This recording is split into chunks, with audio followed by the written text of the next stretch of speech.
On the 5th of January, in the year 1942, a wave of triumphant cheers echoed throughout the streets of Tokyo, signaling the victory that many had anticipated and celebrated. At that moment of collective exultation, Admiral Isoroku Yamamoto, the commander of Japan's Imperial Combined Fleet, issued a decisive directive to his staff. They were to begin preparations for the next phase of military operations in the ongoing Pacific War. His strategic focus was clear. An entire plan for the subsequent campaign was to be developed and finalized within a matter of weeks. Yamamoto's analysis of the situation, based on intelligence reports concerning the rapid advances in the Philippines, Malaya, and the southern regions, indicated that Japanese forces could soon exert control over all of East Asia and additional areas Japan had launched attacks against during December. Given this swift progression, Yamamoto was confident that, within a few months, Japanese troops would dominate the regions they had targeted. Consequently, he instructed his chief of staff, Vice Admiral Mato Magaki, that he wanted the detailed operational plans completed by the middle of February, an ambitious timeline that reflected the urgency and confidence of the Japanese military leadership. The rapid conquest of the Western Pacific had astounded many in Tokyo's military and political circles. In light of this, Yamamoto believed that a truly spectacular achievement was necessary to demoralize the United States and solidify Japan's dominance in the Pacific. He did not regard the fall of Singapore, which was expected to occur in 5 or 6 months' time, as sufficient for such a purpose. Instead, he thought that if Japan was to set the stage for future negotiations on more favorable terms, it needed a decisive and dramatic victory elsewhere. The question then posed to his strategic planners was, where should Japan strike next? Yamamoto initially proposed an ambitious plan to attack the Soviet Union, which, at the time, was a formidable adversary engaged chiefly on land. But the army, already heavily committed in China and Southeast Asia, vetoed any plan involving war against the Soviets, considering it impractical and beyond their current capacity.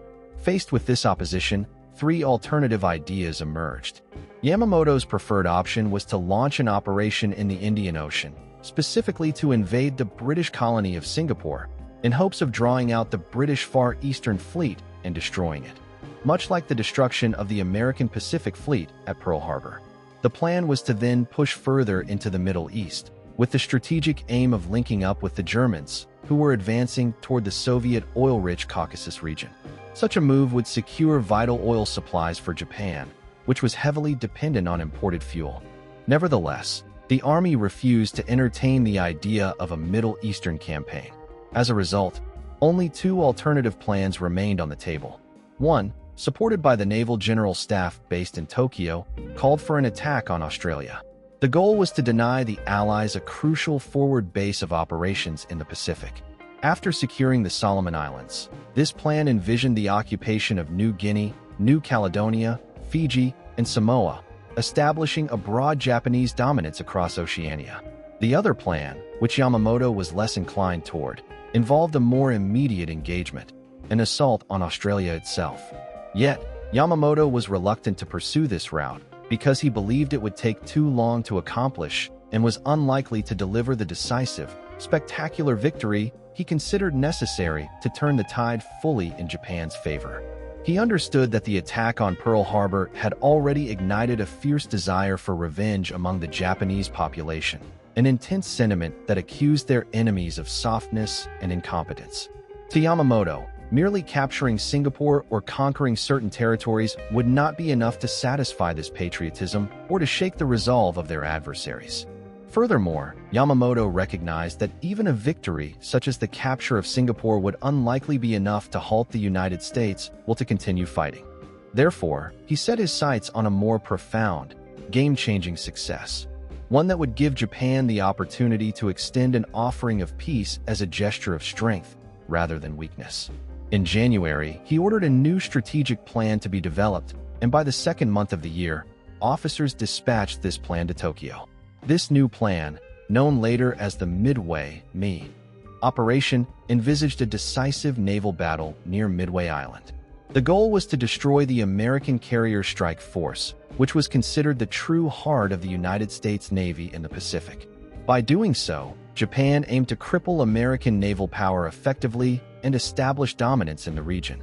Alongside this, there was an additional, detailed plan called the Aleutian Operation, which outlined an invasion of the northern part of the Americas, further broadening Japan's strategic offensive. Through these intricate and daring plans, Yamamoto and his colleagues sought a victory that could finally turn the tide of the Pacific War in Japan's favor, allowing them to proceed with their broader ambitions while shaping the course of history in the months ahead. The course of events on the American continent, should everything proceed smoothly, would likely have involved a strategic invasion through Alaska, extending further westward to occupy Hawaii, and eventually targeting the west coast of the United States itself. The naval and air forces suffered heavy losses, notably the destruction of 4 major fleet aircraft carriers, which was kept under strict confidentiality so that only the highest echelons of the Navy were aware of the full extent of the defeat. The importance of the loss of Singapore or the fate of Batavia and Corregidor waned further in the wake of this setback. While Yamamoto was away on his Midway campaign, the Japanese Naval High Command in Tokyo shifted their focus south, planning and preparing for a new offensive aimed at cutting off Australia from the rest of the Allied forces. Starting with their assault on Rabaul on January 23rd, Japanese forces launched continuous aerial reconnaissance and bombing campaigns against nearby islands and New Guinea. This rising threat was clearly communicated to the Australian authorities, who relayed their concerns to General Douglas MacArthur once he arrived in March. They warned that Japan was likely to attempt an invasion of New Guinea soon, and if they succeeded, it would be but a short journey for the Japanese to overrun northern Australia. This was not merely speculation. Earlier that February, the Japanese had already bombed Darwin, and the invasion of Salamaua in March marked an escalation of their offensive in the region. Just before the pivotal Battle of Midway, in May, Japanese forces sent an occupation unit towards Port Moresby, but their advance was halted by the fierce resistance of both American and Australian defenders during the naval engagement known as the Battle of the Coral Sea. This critical clash demonstrated to both the United States and Australia that a formidable Japanese push was imminent. Japanese forces did succeed in occupying Tulagi north of Gunma, and they established a seaplane base there, further consolidating their positions in the region. The Battle of the Coral Sea proved to be a turning point in the strategic planning of the Allies, convincing both Washington and Canberra that preparations for a potential Japanese offensive in the south were imperative. General MacArthur emphasized to the Australian government that they should brace for an attack, which was widely anticipated to occur before any direct assault on India. He cabled requests to General George Marshall, seeking 2 aircraft carriers and 1,000 planes to reinforce their defenses. Meanwhile, in Washington, Admiral Ernest J. King, the Chief of Naval Operations, informed General Marshall that, until the end of June, the U.S. Navy in the Pacific would have access to only 2 operational aircraft carriers, an alarmingly insufficient number, especially when compared to the Japanese, who at that time had 10 carriers ready for operations. On the eve of the Battle of Midway, Admiral Chester W. Interestingly, the Imperial General Headquarters made no adjustments to its overall plans in the immediate aftermath of Midway. A few days later, the Australian authorities informed General MacArthur that the Japanese were preparing to move forces in the region. On the basis of Japan's apparent victory at Midway, MacArthur proposed that the Allies should take a preemptive strike against Japanese positions in the New Britain and New Ireland areas. Following this, he suggested launching an assault on Rabaul, which served as a major Japanese naval and air base in the area, involving 2 aircraft carriers, approximately 1,000 planes, and an amphibious division. The goal was to push the Japanese forces back to Truk, a strategic atoll in the Central Pacific. On June 12, General George Marshall presented MacArthur's plan to Admiral King, proposing some modifications. He recommended increasing the number of carriers from 2 to 3 and deploying a Marine division along with 3 Army divisions to carry out the assaults. Admiral King, however, opposed this plan mainly because it would place MacArthur in command of the fighting, which raised questions of operational authority. King also had additional concerns. The carriers would be vulnerable to land-based attacks, and their protection might prove insufficient.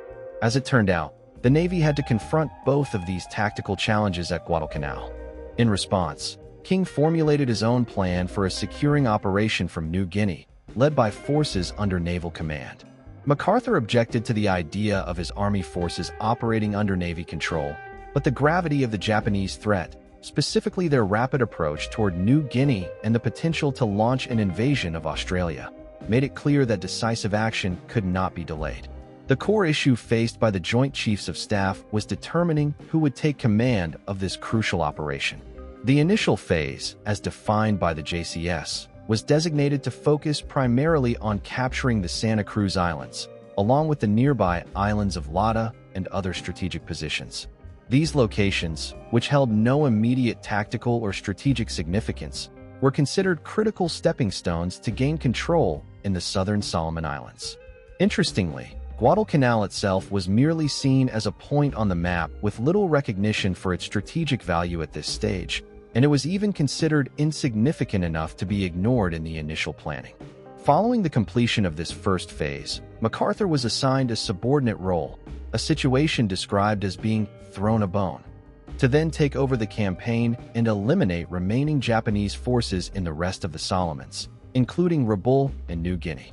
Conversely, Admiral King's plan gained the favor of the Joint Chiefs of Staff because it aligned with his vision of a defensive perimeter across the Pacific designed to ultimately protect Australia. His strategy called for a drive from the New Hebrides, commanded by forces under naval control, emphasizing a rapid, coordinated effort to halt Japanese advances. MacArthur, however, strongly opposed having his army units operate under Navy command, deeming it a breach of traditional service lines. Despite this disagreement, the necessity of stopping the Japanese before they threatened New Guinea or even Australia itself was undeniable. The challenge confronting the Joint Chiefs was to decide who would be in overall command of this vital campaign.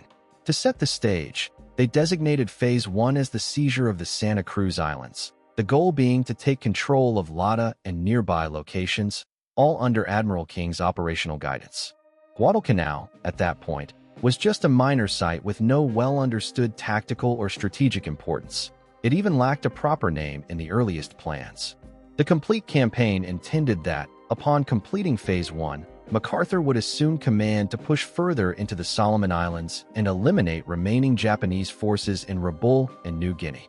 The plane stationed there could easily reach Guadalcanal, refuel, and then strike at Australia, inflicting a severe blow to the Allied forces and threatening the ongoing buildup in the region. Despite this knowledge, the intelligence reports received by President Roosevelt's administration at the time were alarmingly incomplete and superficial. One such report, arriving around July 10th, merely mentioned the construction of an airfield at Guadalcanal without indicating its strategic importance or the threat it presented. A few days later, another report mistakenly located this critical airfield on the wrong side of the island, an error that could have had disastrous consequences had it gone uncorrected. By the end of July, the Japanese had completed the airfield at Rabaul, and at the Combined Fleet Command in Japan, Admiral Yamamoto issued orders stating that the first wave of the mission would depart from Rabaul on August 14th. Gormley, overseeing the overall United States operation, sought desperately to gather additional support and resources to build advanced bases capable of bringing in more aircraft and strengthening their position. Despite his efforts, he encountered the harsh reality that some of the supplies meant for the invasion forces were poorly organized and ill-prepared. Fletcher and others surrounding him were furiously engaged, trying to strategize around the mounting difficulties and the limited window of opportunity, knowing that success depended on meticulous planning, swift execution, and overcoming the numerous small but critical failures, both in intelligence and logistics, that threatened to undermine the entire campaign. Admiral Fletcher, who was tasked with assuming tactical command, convened a meeting aboard his flagship, the aircraft carrier Saratoga, marking the first time that the commanders of the tactical units gathered to discuss the upcoming invasion. In this critical assembly, Admiral Fletcher's primary role was to oversee the protection of the entire operation through his designated task force. Meanwhile, Admiral Turner was responsible for deploying the Marines under General Alexander Vander's command, with the ultimate goal of securing the island once the Marines had successfully taken the initial landings. After the Marines managed to land and establish control, It was supposed that additional garrison troops would be brought in to reinforce and hold the strategic position. However, the planning of this operation was executed with such haste that no provisions had been made for a reserve force of troops. No additional soldiers or units existed in the entire South Pacific area to be committed in support or backup. In July of 1942, Japanese forces were heavily involved in other campaigns, notably attempting to seize New Guinea as a strategic staging point for future operations against Australia and New Zealand. The Japanese Army, under Major General Toma H., dispatched around 2,000 troops to land near Buna, with the plan to establish an airfield following their capture of the area. This effort was part of Japan's broader strategy to expand their defensive perimeter in the Pacific and to strengthen their foothold in the region. In the months leading up to the fierce confrontation at Port Moresby, the Japanese military meticulously planned and concentrated their air forces in anticipation of an impending assault. By July, Japanese air power had been firmly focused on the strategic port, with waves of bombers and fighters relentlessly patrolling the skies day after day. These aircraft constantly swept over nearby beaches and airfields, routinely disrupting Allied patrols and asserting Japanese dominance in the region. Following their landings on the coast, Japanese air forces were also tasked with providing critical supported fire and reinforcement for the initial beachhead. In the early days of August, their attention intensified on a new operational front, the advancing Allied forces. As a response, the combined air units of Australia and the United States launched targeted raids against Japanese air bases located at Lae, aiming to weaken their aerial capabilities and hinder the enemy's ability to resupply and reinforce. During this tense period of intense military activity, Admiral Yamamoto's flagship, the Yamato battleship, was anchoring at Hashima within Japanese territorial waters. The mood on board was calm, yet purposeful, as the admiral was preparing for the upcoming operations over Australia. He knew that the forthcoming air attacks would be pivotal, and he waited to assess what strategic decisions might be necessary once the actions over the continent commenced. Meanwhile, on August the 3rd, the naval air groups stationed at Lae were pulled back to Rabaul, ensuring they would be ready to support the upcoming Guadalcanal campaign, which was set to begin the following week. During the first days of August, the skies over the South Pacific remained mostly overcast, and only a limited number of Japanese reconnaissance planes took to the air. Despite their efforts, they failed to detect the American fleet that was stealthily steaming toward Guadalcanal, a decisive movement they were unaware of until it was almost imminent. In an unexpected turn, Japanese pilots flying out of Rabaul encountered American aircraft carriers overhead near Buka, an alert that took them by surprise. They had been led to believe that their carriers had been destroyed at Midway, a significant naval battle months earlier, and thus assumed that the American carriers operating in the Pacific were either remnants or had been destroyed in other theaters. Some Japanese pilots thought that the aircraft carriers they saw were working in conjunction with Australian forces, who had recently marched across the Owen-Stanley Mountains and landed ashore. In reality, these American carriers were preparing for the upcoming operation at Guadalcanal, training intensively for the assault that was soon to unfold. No one in the highest echelons of Imperial Japanese Naval Command, nor on the battlefield, suspected that a full-scale invasion was imminent after their months of relentless victories. Having experienced a string of successes over the past 8 months, they found it hard to believe that the Allies could launch such an audacious sea-to-land invasion. The prevailing opinion among Japanese military leaders, including Admiral Yamamoto and General Hyakutake, was that any such invasion would have little chance of success. Had the proposal for an invasion been seriously discussed, they would likely have concurred with General MacArthur and Admiral Gortney, believing that the attempt had almost no real prospects for victory. As the American expeditionary forces made their slow, deliberate approach toward Guadalcanal, they enjoyed a crucial advantage: the element of surprise. After approximately 2 hours of relentless bombing and shelling, the Marine landing craft began their approach toward the northern shore east of Longer Point, with soldiers anxious but hopeful about what lay ahead. Neither the Marines nor their officers had much practical experience with amphibious operations.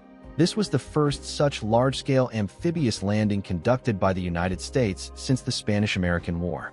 As the beaches drew nearer, the Marines observed the physical features of their target.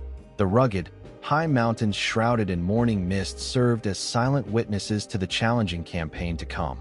By 9 o'clock, the Marines had established solid footing on Guadalcanal shores, encountering no significant resistance because the Japanese troops had retreated into the inland hills.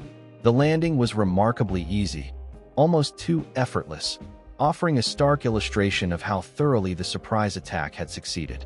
The Marines quickly moved through the empty and silent base, discovering structures like the wooden barracks of AC Ross, which showed no signs of occupation. No soldiers had slept there recently. They found a small tent set up on the grounds, complete with a breakfast table bearing platters and bowls filled with meat, rice, and cooked plums, evidence of the hurried abandonment by the enemy. Scattered around were half-filled bowls of rice, and discarded chopsticks lay abandoned in their haste, revealing that the Japanese had left behind a semblance of normal life amidst the chaos of their retreat. On the sand-covered floor, scattered among the straw mats that served as makeshift bedding, the battered tents themselves seemed to reveal the story of why the Japanese forces had retreated so swiftly from the area. Their shallow shelters bore the unmistakable scars of shrapnel wounds, while some had been completely flattened by the relentless shelling from naval vessels before the Marine landings. Yet, despite the seeming ease with which they had initially taken control of their early objectives, it was a dangerous misconception for any Marine to feel overconfident or to celebrate prematurely. The harsh realities of combat quickly dispelled such illusions, and the troops learned that their victory was far from assured. It was true that the Japanese forces stationed at Guadalcanal had been caught somewhat off guard. They had yet to dig in thoroughly or establish solid, entrenched defensive positions, primarily because most of their units consisted of construction troops rather than seasoned fighters. These men had been assigned the task of fortifying the island, not engaging in sustained combat. However, across the shoreline on Tajai Island, the situation was markedly different. There, Lieutenant Colonel Edwin J. Merritt Edson's 1st Marine Raider Battalion, along with the 5th Battalion of the 2nd Marine Regiment, encountered stiff resistance from a determined enemy. Around 250 Japanese soldiers were entrenched on Tajai, fighting fiercely to defend what they saw as their territory. The defenders on Tajai belonged to the Yokohama Air Base Detachment under the command of Captain Heisek Miyazaki. They were a battle-hardened unit, made up of skilled and committed fighters with significant combat experience. These Japanese troops were seasoned veterans, some of whom had fought in the fiercest campaigns across the Pacific theater. The Marines, led by Edson's Raiders, widely regarded as some of the toughest and most elite American combat units in the entire Pacific War, found themselves confronting some of the most capable adversaries they had yet met. The Marine Raiders had been brought into the campaign as volunteers, carefully selected from among the best fighting men the United States had to offer. Their formation was inspired by Lieutenant Colonel Evans Carlson's innovative concept of creating a specialized commando force, modeled on his extensive experience with the Chinese Communist 8th Route Army. Carlson's military insights had been shaped by several months of intense service in North China, where he had fought alongside Chinese Communist troops against the Japanese invaders during their brutal guerrilla campaigns. The Raiders had undergone rigorous, Spartan-style training for many months before arriving at Guadalcanal, preparing themselves physically and mentally for the challenges ahead. By the time they landed on Guadalcanal in mid-November, their reputation as an elite fighting force had already been firmly established. Their skills, toughness, and resourcefulness had gained recognition in the wider Pacific theater even before the assault. Yet, as it turned out, the Marines would need every bit of their training and ingenuity, learning new tactics on the fly and applying their combat experience with gritty determination to overcome the formidable Japanese defenders. This landings on Guadalcanal marked the first direct encounter between highly trained American combat units and the veteran Japanese soldiers, whose reputation for brutality and resilience had been built during their rapid and seemingly unstoppable offensives through the Philippines, Malaya, and the East Indies. For months, Tokyo's military leadership had boasted about their swift victories, and many in the world had come to regard the Japanese as virtually invincible. The Japanese forces had gained an almost legendary status, bolstered by their remarkable march through Southeast Asia, which left a trail of defeated armies and captured territories in their wake. For a period, the Japanese had managed to project an image of relentless military prowess, with half the world believing them unbeatable. Unfortunately, he found himself confronted by two Japanese soldiers, who opened fire from within the hiding place, fatally wounding him and another Marine who had followed him. Before either could be subdued, they were killed. Another section of the Marines took on a Japanese defense position located at the very center of the island, while the forces under Edson's command pressed along the ridge on the left flank and continued to push downward. Despite the steady advance, progress along the ridge itself remained slow and fiercely contested. That first afternoon, one Marine company sustained around 15% casualties, an indication of the intense resistance they faced. The Japanese, known for their determined frontal defense, made clear that the battle was not solely about repelling frontal assaults. Instead, snipers seemed to lurk behind almost every obstacle, tied high in trees, hidden in the tops of buildings, concealed behind rocks, waiting patiently. Their favored tactic was to allow the forward elements of the Marine units to pass, only to begin shooting from behind, almost guaranteeing death or injury to anyone caught in their line of fire. The Marines quickly learned that Japanese snipers were particularly effective with their small .25 caliber rifles and machine guns, which were more likely to wound than to kill outright. Their willingness to fight furiously against overwhelming odds exemplified the fierce and relentless spirit that would define their resistance throughout the campaign. During their fierce combat operations, the Marines managed to break through the enemy's defensive lines between two opposing forces, effectively encircling one of them in a tactical move that showcased their determination and tactical skill. The fighting was intense, with Marines entrenched in their foxholes and fighting openly in the open terrain, exchanging volleys of gunfire, machine guns, grenades, and even knives with their Japanese adversaries. At one point, the Japanese soldiers advanced along the ridge, moving toward Colonel Edson's command post, eventually reaching a point just 50 yards from his position. Despite their aggressive push, the Marines managed to overpower the Japanese attackers and force them into retreat. However, this victory came at a significant cost, as one company suffered the loss of half its non-commissioned officers, a blow that underscored the brutal nature of the conflict. The following day, that was to say, August the 8th, a considerable reinforcement arrived, with additional troops landing on the island of Tulagi. By this time, the total number of American soldiers in that sector of Sear Channel had grown to approximately 7,500. The Marines under Colonel Edson's command, along with the soldiers of the 5th Battalion of the 2nd Marine Regiment, resumed their advancing efforts toward the southeastern tip of the island. One by one, they launched attacks on entrenched Dujin machine gun positions located on the steep sloped grounds of the old cricket field. In the course of clearing one particular cave, they discovered 35 dead Japanese soldiers, some already decaying and emitting a foul stench, while others had been killed in the final moments of their desperate defense of the position. From these gruesome discoveries, the Americans correctly inferred that the Japanese military relied heavily on a strict discipline that compelled soldiers to hold their ground until ordered to retreat, even in the face of inevitable defeat. This disciplined and relentless attitude was further evidenced by the behavior of Japanese troops surrendered at Guadalcanal, who were primarily members of labor battalions rather than frontline combat units.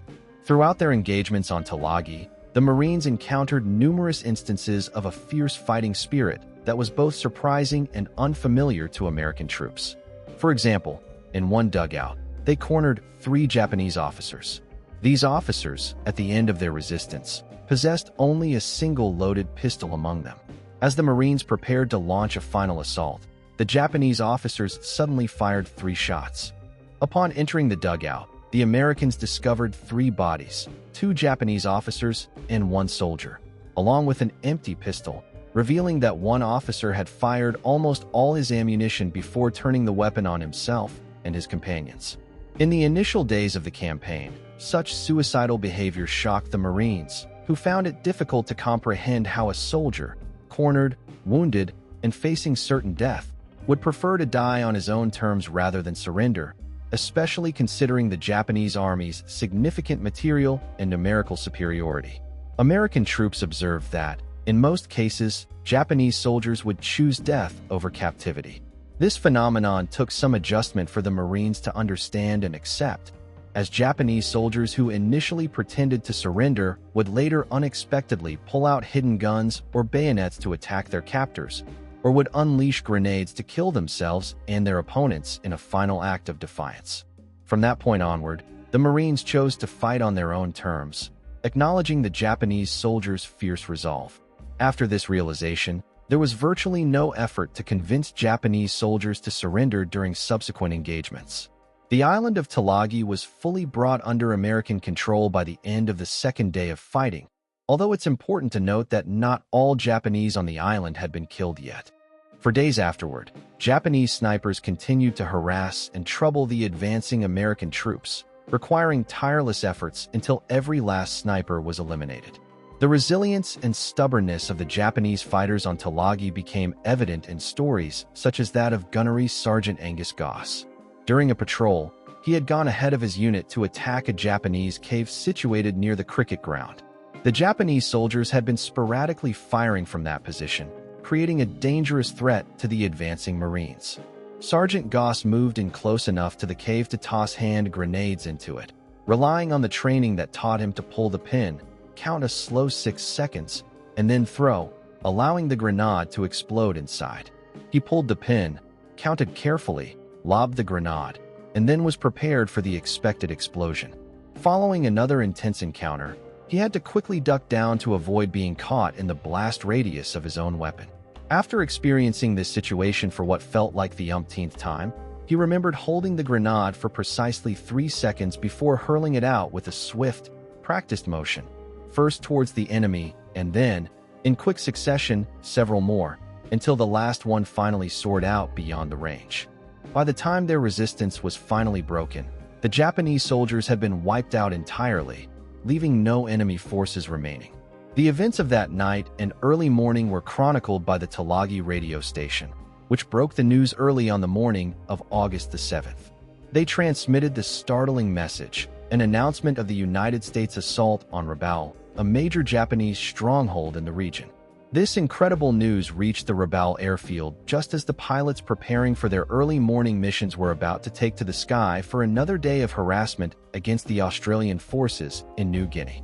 The orders for the attack were immediately cancelled, and all available aircraft were summoned to turn their focus on the incoming invasion force.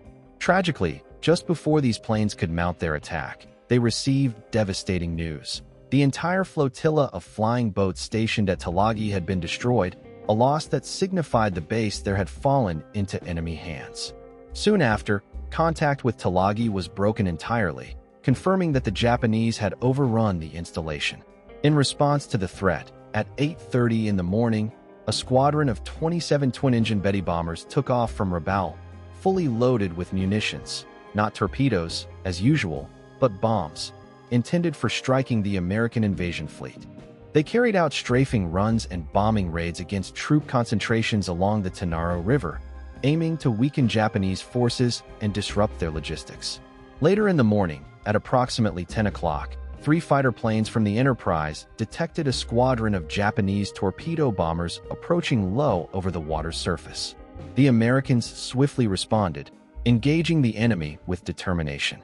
Machinist Runin managed to shoot down 1 torpedo bomber, while another American fighter, Ensign VHH Rouse, downed 2 twin-engine torpedo aircraft in rapid succession. Ensign J.D. Shoemaker also contributed by shooting down a 3rd bomber. This marked the conclusion of aerial combat for the day, as Japanese air activity subsided. As night fell, the air battles claimed their toll. The carrier Enterprise lost 6 pilots, all of whom were shot down by Japanese Zeros. The Japanese fighters, known as Zeros, still held a significant advantage over their American counterparts, owing to their superior experience and aircraft capabilities. However, American pilots were rapidly adapting, learning new tactics to counter their more seasoned enemies. The commanding officer of the Enterprise's air group analyzed the Japanese Zero's vulnerabilities, pinpointing 2 primary weaknesses. Despite its agility and climb rate, the Zero lacked substantial firepower and was relatively fragile when subjected to sustained attack. When Admiral Turner, who had been monitoring Fletcher's dispatch, intercepted the message, he quickly realized that retreating carriers would leave his fleet without crucial air cover. This was especially problematic because the number of Japanese aircraft expected to increase sharply as enemy forces continued to consolidate and bring more planes into the region through the vast island chain. As Fletcher's fleet began to withdraw, the Japanese forces were already mobilizing for a more forceful move. Meanwhile, news of the impending invasion was relayed swiftly from Guadalcanal to Rabaul. Vice Admiral Gishimawa reacted instantly, demonstrating the importance of rapid communication and decisive action in wartime. Admiral Mawa, commanding the Japanese 8th Fleet and the Outer South Seas Force, which was responsible for the entire South Pacific operation, immediately took strategic steps to bolster Japanese positions and support the upcoming assault. His first move was to load 6 small transports with troops and send them along with destroyer escorts to reinforce the 2,000-strong garrison at Guadalcanal. However, this convoy was quickly intercepted by the American submarine S-38, operating out of Australia. The S-38, following the fall of the Philippines and aware of the strategic importance of the area, managed to sink the transport Mao Maru, which carried 342 Japanese soldiers. The sinking of this vessel, coupled with reports of the immense American invasion fleet assembling offshore, prompted Admiral Mawa to reassess the danger involved in attempting further reinforcement. Consequently, he decided to withdraw the remaining 5 transports rather than risk losing more men and supplies. By that time, Japanese naval reinforcements were already on their way to Guadalcanal, further complicating the situation. Timing, however, worked favorably for the Japanese. Early on the morning of August the 7th, as the Guadalcanal garrison sent its final radio message, 3 heavy cruisers departed from Caveying, the northern tip of New Ireland. Of these cruisers, 3 headed northeast toward Manus Island in the Admiralty Group, and 2 aimed for Rabaul. Admiral Mawa quickly ordered all 5 cruisers to accelerate their movements toward Rabaul. By late that afternoon, the cruiser Chokai, accompanied by a destroyer, entered Simpson Harbor at Rabaul. The other 4 cruisers waited in St. George's Channel, positioned between New Ireland and New Britain, waiting for Chokai to rejoin them. When Chokai arrived later that evening, she carried Admiral Mawa himself aboard, along with the light cruisers Tenryu and Yubari. With this, the Japanese fleet was now composed of 5 heavy cruisers, 2 light cruisers, and a destroyer, all moving swiftly southward in a concerted effort to reach Guadalcanal and prepare for the impending night attack. The fleet's strategic plan was to approach quietly, with reduced speed, aiming to arrive after midnight on August the 8th. This nighttime approach was intended to facilitate a surprise attack on the American forces establishing their beachhead, catching the opposing troops unprepared during their initial landings. Admiral Mawa was fully aware that the Americans had multiple aircraft carriers positioned in the region, which added an element of risk to his plan. Nonetheless, he calculated that by delaying their arrival until late at night and approaching silently, his forces could conduct a surprise assault that might turn the tide of the battle in their favor, potentially dealing a heavy blow to the advancing American forces at a critical juncture. In that particular area, while he lacked any significant presence or defensive assets of his own, the advantage of conducting night operations was clear. It was a guarantee that he would not be subjected to attacks from American aircraft. Historically, the Americans had demonstrated an evident lack of expertise in nighttime aerial combat, and in fact, they had no notable record of skill or success in night naval operations either. This deficiency was quite significant because executing effective night tactics had become something of a specialization for the Japanese Navy, giving them an important edge in certain circumstances. The challenge confronting the Japanese commander that afternoon was how to approach the area near the Guadalcanal without revealing his intentions too early. He needed to move clandestinely enough to maintain the element of surprise, yet at the same time, he had to position his forces close enough to support the defenders at Guadalcanal when the time came to strike. If he could catch the enemy off guard, the impact of his attack could be remarkably devastating, yielding results far beyond what a conventional assault might achieve. Unbeknownst to him at that moment, the situation was about to unfold in a way that would significantly favor his plans. The complexity of the American command structure, combined with their limited air intelligence system and the absence of well-defined search procedures, would all serve to play directly into his hands. When it came to gathering intelligence on the movements of Japanese ships, the Americans' reliance was heavily placed on aerial reconnaissance and submarine reports. Under most circumstances, the valuable insights provided by coast watchers on land would offer only minimal assistance in tracking naval vessel movements. Earlier that day, the U.S. military had noted some signs of Japanese activity. For instance, United States B-17 bombers, operating under the command of General Douglas MacArthur's Army Air Force, identified the Mawa force as it was en route towards Rabaul. Later that evening, the American Navy's reconnaissance aircraft, notably the S-38 seaplane, reported a contact as it exited St. George's Channel. The commander of the S-38 relayed this sighting to Brisbane, yet these reports were met with a degree of skepticism by the American naval authorities. Rabaul, after all, had become the Japan Navy's forward operational base, a busy hub where ships moved with routine regularity. Therefore, sightings of vessels there were not unusual or necessarily indicative of imminent threats towards Guadalcanal. American naval commanders did not view the reports as convincing evidence that the ships seen, those heading in the general direction of Guadalcanal, were actively steaming toward the strategic island. Admiral Gorley, tasked with coordinating the entire American attack operation, faced the challenge of assembling actionable intelligence from several sources to ensure a successful strike. His primary sources of aerial reconnaissance included the long-range bombers of the United States Army Air Forces, specifically the B-17s of General MacArthur's command, which operated independently but with a shared mission to locate enemy forces. The second source was Admiral McCain's naval land-based air units, which comprised various seaplane tenders and patrol bombers such as PBYs, tasked with patrolling and scouting the region. MacArthur's aircraft were assigned the responsibility of patrolling the Bismarck Islands. Due to the particularity and strategic importance of this passage, it was soon dubbed the Slot, and it would go down in American naval history as a route that held potential for surprise or ambush should the Japanese choose to utilize it. On the morning of August the 8th, several American recon flights were scheduled to take off from Nandi, a base with a runway stretching approximately 700 meters in a triangular shape. The lead aircraft, a Patton flying high above, was part of a surveillance operation designed to cover the surrounding waters and monitor any suspicious movements of Japanese forces. This mission was a crucial element of the broader effort to gather intelligence and maintain awareness of enemy activity in the chaos and fog of war that was rapidly unfolding in the southern Pacific theater. The islands in the EG archipelago were positioned nearly due west of Santa Cruz Island. From their base at Espiritu Santo, 6 patrol bombers would initiate a series of search patterns, starting with a flight northeastward over the Santa Cruz Islands, and then looping back to conclude their patrol at a point situated just above the Bismarck Sea, but notably far to the west of the Japanese Naval Task Force's expected position. These aircraft would then disperse from M, spreading out across the narrow strip of water known as the Guadalcanal Strait, covering a broad area extending from the Guadalcanal Canal to the north and west of the strait itself.